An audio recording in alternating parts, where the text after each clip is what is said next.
Be me. 32 years old. Have a younger brother who's 28 and still single. Always assumed he was just being picky or hadn't met the right person yet.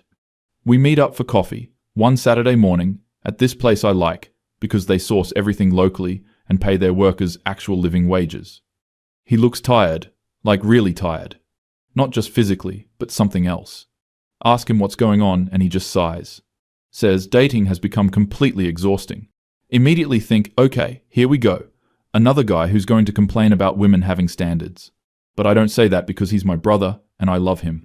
Instead, I ask him to explain what he means.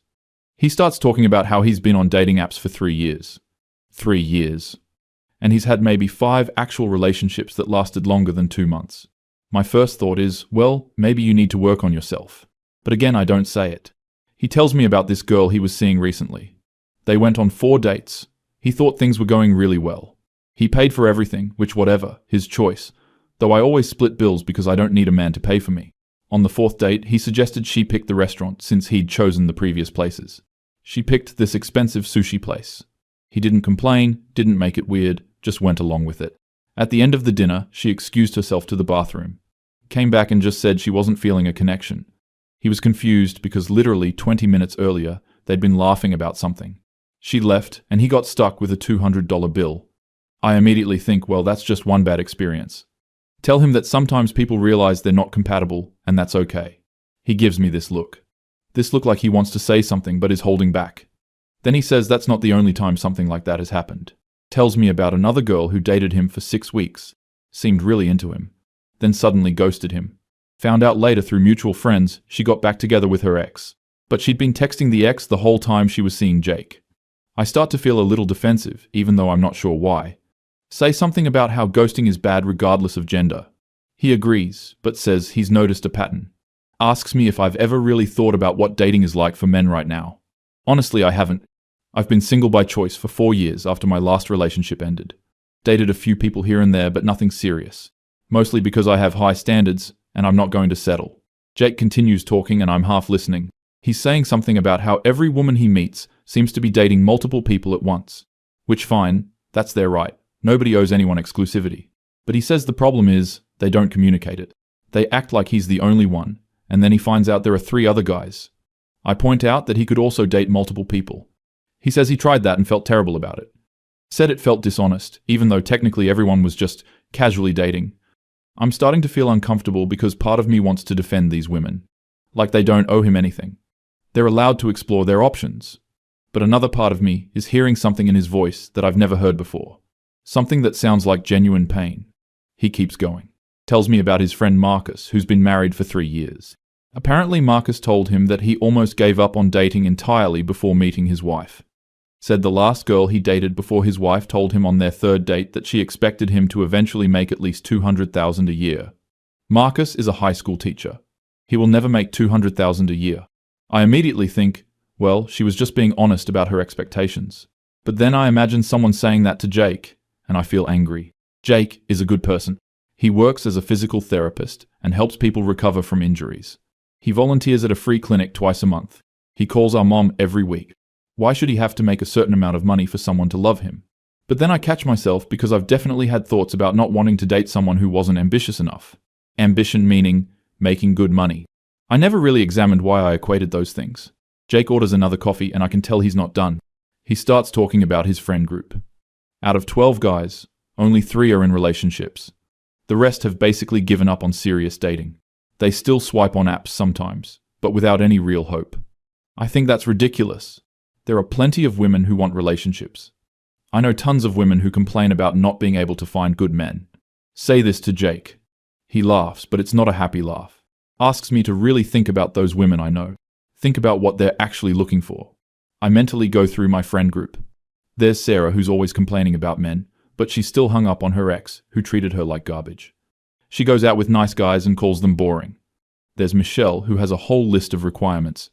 Must be over 6 feet tall. Must make more than her, must be emotionally available, but also mysterious somehow. She's been single for 7 years. There's Amanda, who dates constantly, but sabotages anything that gets serious. I start to see what he might be getting at, but I don't want to. Jake asks me what I think the average guy is like. I say I don't know. Average, I guess. He asks me if I think the average guy is terrible. I say no, of course not. He asks why all my stories about men involve them being terrible. I freeze because he's right. Every time we talk about dating, I have some story about a guy being creepy or weird or inappropriate. And those things did happen. But I realize I never talk about the normal interactions. The guys who were just fine. The guys who were respectful and kind, but I wasn't attracted to. In my mind, I've been sorting men into two categories.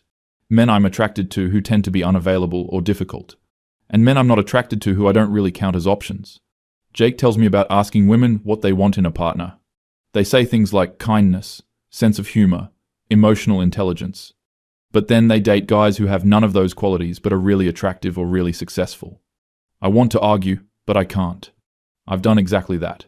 Dated a guy 2 years ago who was objectively kind of an asshole. But he was attractive and confident, and I told myself he just needed someone to understand him. He didn't. He was just an asshole. Meanwhile, I'd gone on a date with a guy friend of a friend who was perfectly nice. Good job, interesting hobbies, treated me well. I just wasn't attracted to him. Told everyone he was nice, but there was no spark. What even is a spark? Jake says something that really bothers me. Says that women are told they can have it all. The perfect career and perfect relationship and perfect life. And that's great in theory. But it means a lot of women are waiting for the perfect man, while rejecting perfectly good men, and then wondering where all the good men went. I want to argue that women deserve to have standards. We do deserve that. But he's not saying women shouldn't have standards. He's saying something else that I'm not quite grasping. Or maybe I'm refusing to grasp it. He tells me about this thing his therapist told him. Yes, he's in therapy, which I think is great. His therapist said that dating apps have created a false economy, where the top 20% of men get 80% of the attention. The rest are invisible. I say that sounds like incel rhetoric. He looks hurt. Says he's not blaming women. He's trying to explain a systemic problem. The apps are designed to keep people swiping. They're not designed to create relationships. And they've gamified dating in a way that makes everyone disposable, especially average men. I think about my own app experience. I get matches constantly, like hundreds of matches. I barely respond to most of them. The ones I do respond to are usually the most attractive ones, or the ones with the most impressive profiles. What happened to all those other men? The ones I swiped right on out of boredom or curiosity and then ignored. They're people. They probably felt hopeful for a second, then nothing. I did that hundreds of times. Never thought about it as hurting anyone. They're just apps. But Jake is describing what it's like on the other side, sending message after message into a void, getting no responses, or getting responses that go nowhere, matching with someone and having a good conversation, and then she just stops replying. No explanation. Just gone. He says it makes you feel worthless after a while.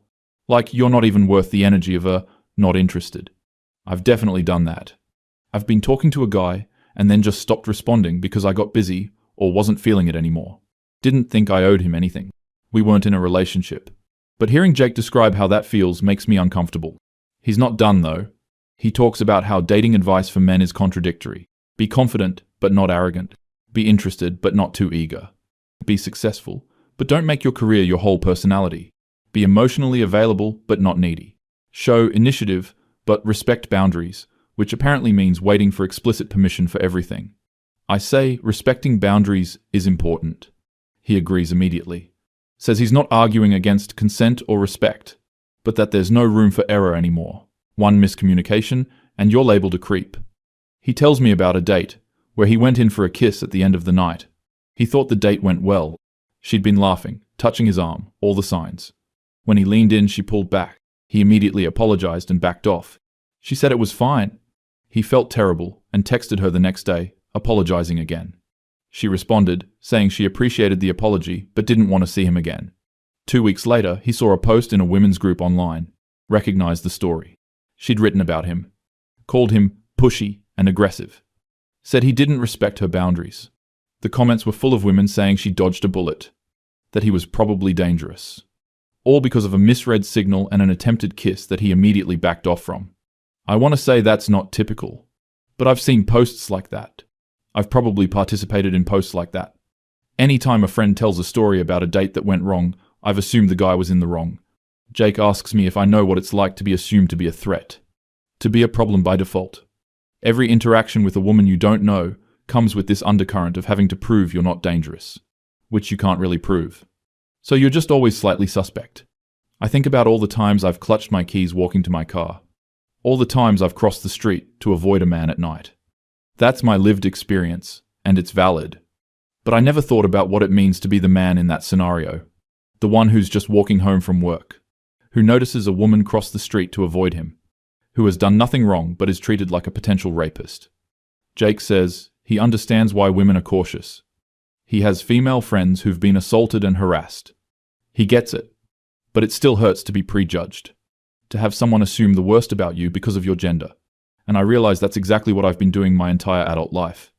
Assuming the worst. Every man is potentially dangerous until proven otherwise. Which means every man starts in a hole. Has to work his way up to neutral before he can even be considered as a person. My head is starting to hurt. Jake is talking about his last serious relationship. It ended 8 months ago. They dated for a year and a half. He thought she might be the one. Started looking at rings. Then she sat him down one day and said she needed to be honest. She'd been having doubts for 6 months. 6 months. Had been talking to her friends about whether she should stay or go. Her friends apparently told her she could do better. Better than Jake. Who loved her and treated her well and was planning a future with her. She broke up with him saying she needed to explore her options while she was still young. She was 29. Not exactly running out of time. He was devastated. Found out a month later she was already in a new relationship. With a guy who, from what Jake could tell from social media, was conventionally more attractive. Worked in finance. Made a lot more money. I remember when this happened. I comforted Jake, but internally I thought, well, if she wasn't feeling it, she wasn't feeling it. People are allowed to leave relationships. And they are. But hearing him tell it now, I hear something I missed before. The cruelty of staying for 6 months while knowing you were going to leave. Of treating someone as a placeholder while you worked up the courage to trade up. Jake says that's what dating feels like now. Everyone is always looking over your shoulder for someone better. You're never enough. There's always someone taller or richer or funnier or more exciting. And the apps make it so easy to find them. Or to think you can find them. I'm feeling really defensive now. Say something about how men do the same thing. Men are always looking at other women. Men cheat and lie and leave. He doesn't disagree. Says some men are terrible. But asks why we're comparing him to the worst men. Why isn't he compared to himself? Judged on his own merits. Why does he have to pay for what other men have done? I don't have an answer for that. We sit in silence for a bit. My coffee is cold. I'm thinking about all the conversations I've had with women about men. All the generalizations. Men are trash. Men are dogs. Men only want one thing. I've said all of these things. Laughed at memes about them. Posted about them online. But Jake isn't trash. My dad isn't trash. My uncles aren't trash. Most of the men I actually know in real life are pretty decent. So why do I talk about them like they're not? Jake asks me what I want in a partner. I start listing things. Emotionally intelligent, good communicator, ambitious, kind, funny, shares my values. He asks about physical attraction. I say, that's important too, obviously. He asks, how important? I think about it honestly. Very important. More important than I want to admit. I've rejected men who had all the other qualities because I wasn't physically attracted to them. Told myself attraction is necessary for a relationship, which is true. But I never examined what I'm attracted to or why. Jake asks if I think my standards are reasonable. I bristle at this. Say that having standards isn't unreasonable. I shouldn't have to settle. He agrees I shouldn't settle, but asks what settling means. Is it settling to date someone who's 5'9" instead of 6 feet tall? Is it settling to date someone who makes $60,000 a year instead of $100,000? Is it settling to date someone who's average looking but treats you amazingly? I want to say no, but I've rejected men for all of those reasons. Not explicitly. I never said you're too short, or you don't make enough money. I just said there was no connection, which was true from my perspective. But why was there no connection? Maybe because I didn't give them a real chance. Maybe because I was comparing them to some impossible standard. Jake tells me about a conversation he had with Marcus's wife. She told him that Marcus wasn't the type of guy she usually dated. Her type was tall, athletic, very conventionally attractive. Marcus is average height, kind of skinny, nothing special looks-wise. But her friend convinced her to give him a chance. She went on a first date with low expectations. Marcus was funny and sweet and interesting. She agreed to a second date. By the fourth date, she realized she was attracted to him, not despite his looks, but because she was starting to see him as a whole person. They've been married 3 years, and she says he's the love of her life. But she almost didn't give him a chance. Almost dismissed him because he wasn't her type. I think about my type. My type has consistently made me unhappy. Every guy I've been seriously attracted to right away has ended up being wrong for me. The relationships that lasted longest were with guys I was less immediately attracted to. But I still left them. Still felt like something was missing. Maybe what was missing was that initial spark of intense attraction. That feeling I got with the wrong guys. The ones who were emotionally unavailable or self-centered. Maybe I've been confusing anxiety for attraction. Jake is looking at me, and I can tell he's trying to figure out if I'm understanding what he's saying. He tells me he's not trying to make me feel bad. He just wants me to understand why he's struggling. Why a lot of men are struggling. And it's not because women are terrible. It's because the whole system is broken. Dating apps, social media, hookup culture, the paradox of choice. All of it has made dating transactional. People are products. You swipe through them like you're shopping. If someone doesn't immediately meet every criterion, you move on. There's no patience. No willingness to let something develop. I realize I've been doing exactly this. Treating dating like I'm shopping for a person. Expecting to find someone who checks every box. And when they don't, I just keep looking. Because there are always more options. Except there aren't really. Not quality options. Not people who actually want to build something real. Jake says something that really hits me. Says that women have more options than ever in terms of education and career and independence. Which is genuinely great. He's happy for women. But it's created a weird imbalance in dating.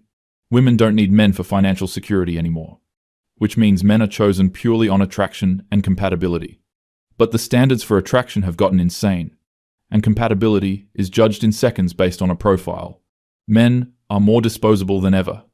And average men are invisible. I think about my own life. I have a good job.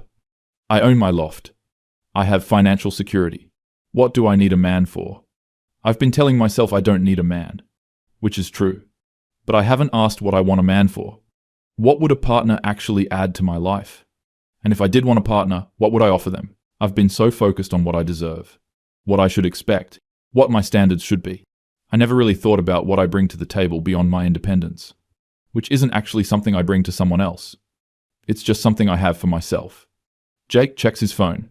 Says he needs to get going. Before he leaves, he says one more thing.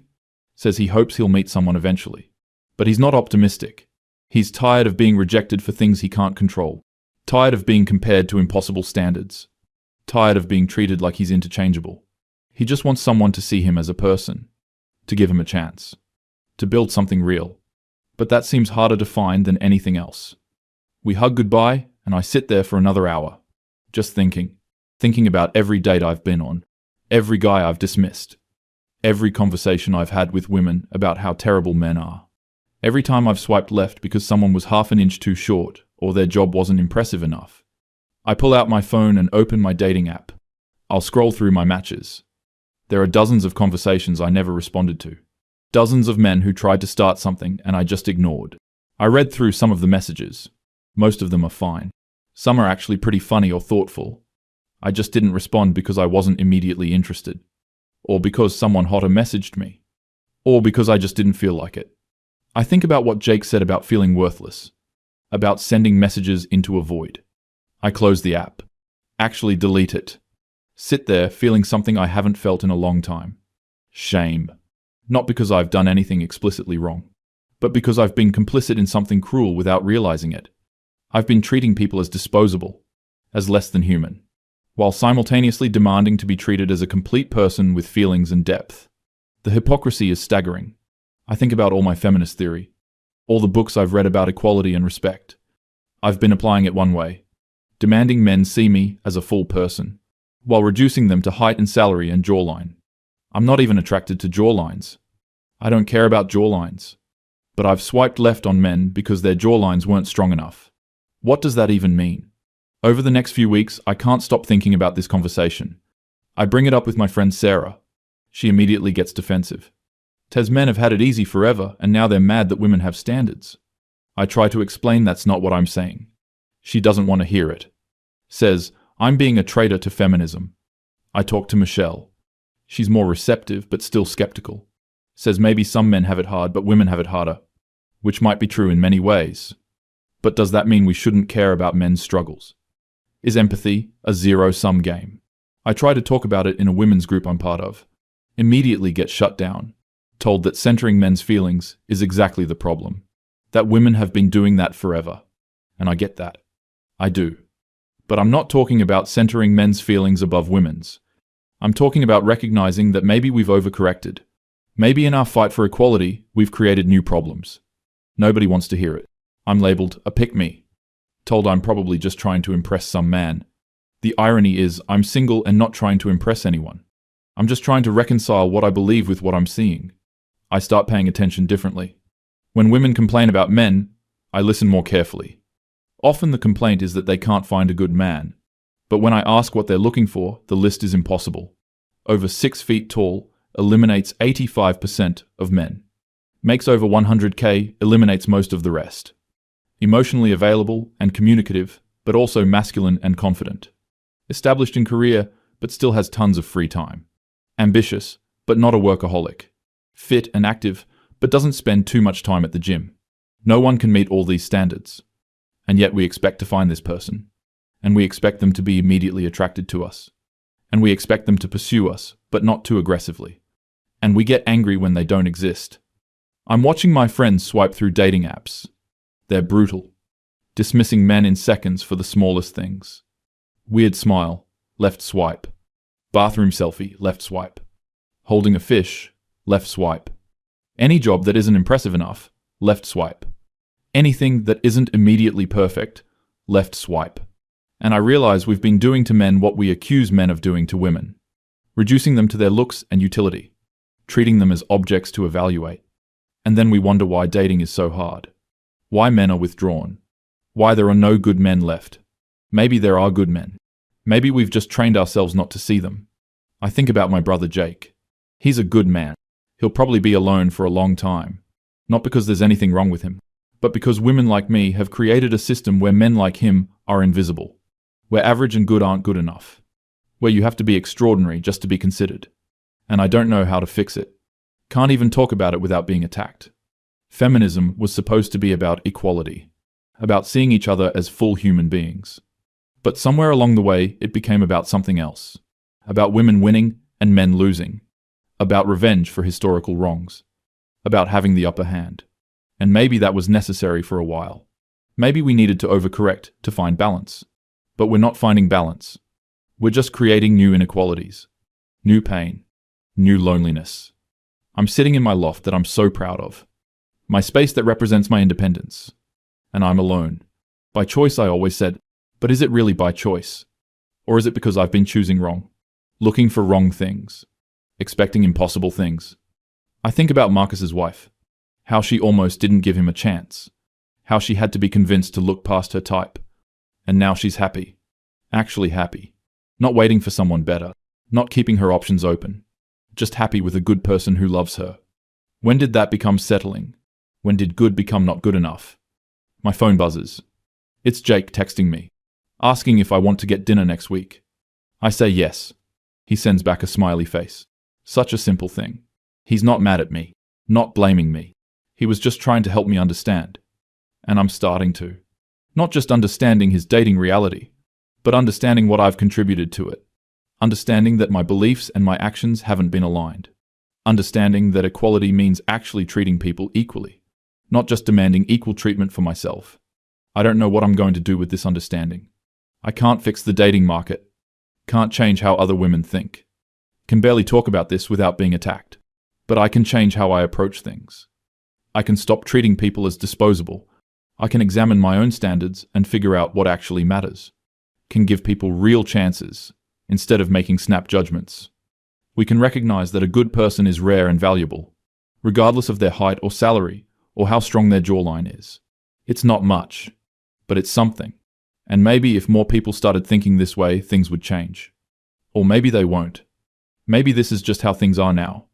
Maybe my brother and men like him will continue to struggle, while women like me wonder where all the good men went, never realizing we're the ones who made them disappear, not by being too picky, but by being picky about the wrong things, by valuing the superficial over the substantial, by treating people as products instead of people. I finish my coffee even though it's cold now, leave the cafe and walk home through the city, past couples holding hands.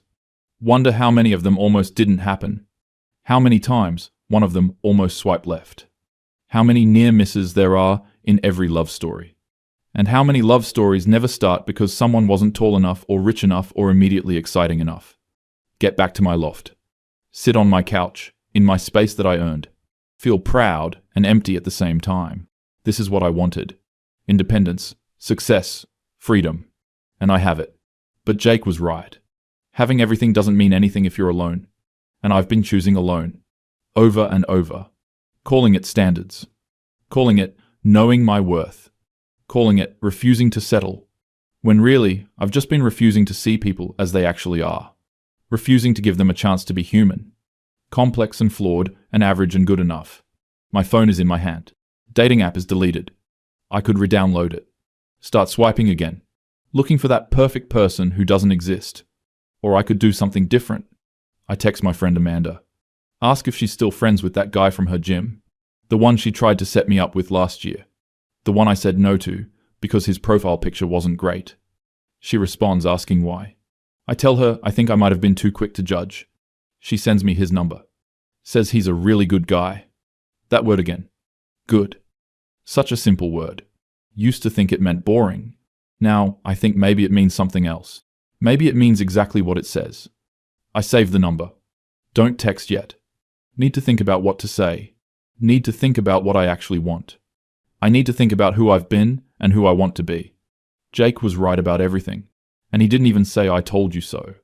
Didn't gloat or lecture. Just shared his experience. Trusted me to understand. And finally, I do. Finally, I see what I've been doing. What we've all been doing. And I don't know if understanding changes anything.